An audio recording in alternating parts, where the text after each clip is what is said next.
Welcome back to Addictopedia, the channel where we break down the realities of addiction and recovery with honesty, compassion, and science. Today we're talking about one of the most critical and often misunderstood steps in recovery: withdrawal therapy, also called detox. This is the first step in helping people stop using addictive substances safely and effectively. But what does detox really involve? And why is it different depending on the drug? Let's explore. Withdrawal therapy, or detox, is the process of helping a person stop taking an addictive drug while managing the body's reaction to its absence. When someone stops using alcohol, opioids, stimulants, or depressants, their brain and body can go into shock. That's because addiction actually rewires brain chemistry.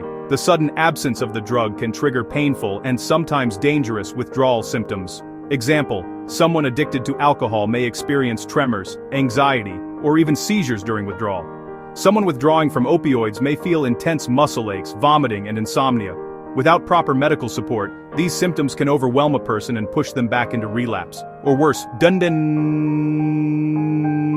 Mutterkansenstockpen says Deber Kinderdaisesin Nari Dautsor, were denden dar, Shuberfam, enter would denden nar, were demde dended deninas. That's why withdrawal therapy isn't about toughing it out. It's a carefully managed medical process to make stopping safe. Withdrawal therapy can happen in two main settings: outpatient or inpatient. Outpatient detox means the person lives at home but visits a clinic regularly for medical supervision. This is best for people with mild to moderate addiction symptoms and a strong support system at home. Inpatient detox, on the other hand, takes place in a hospital or a residential treatment center. This is crucial when withdrawal is expected to be severe, when medical complications are likely, or when a person has a history of relapse.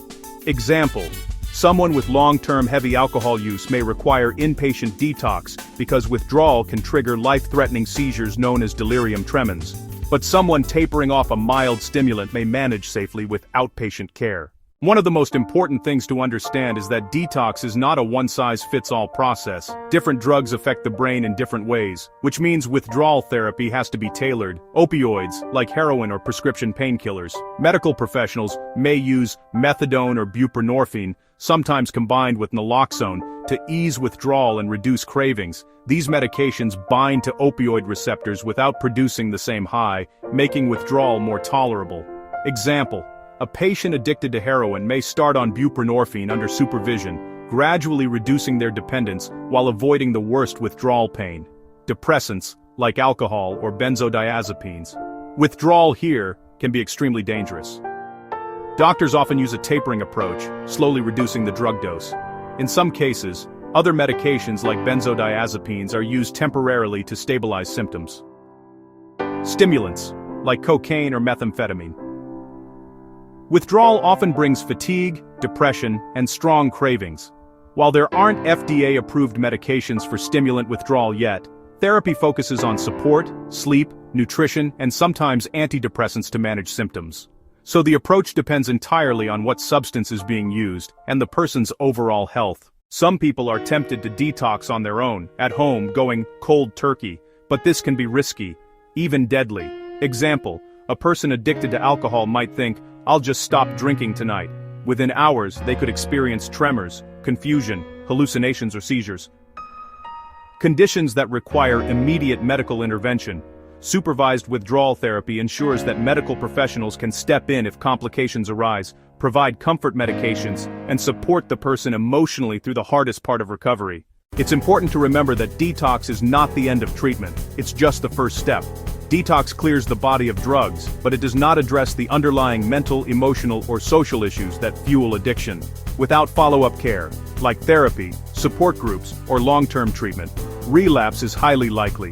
Think of detox like pressing a reset button. It prepares the body and mind for the real work of recovery that comes afterward.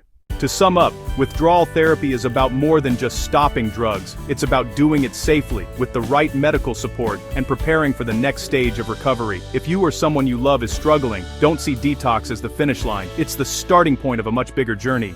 Thanks for watching Addictopedia. If you found this video helpful, hit like, subscribe, and share it with someone who might need this information. And as always, recovery is possible, and you are not alone.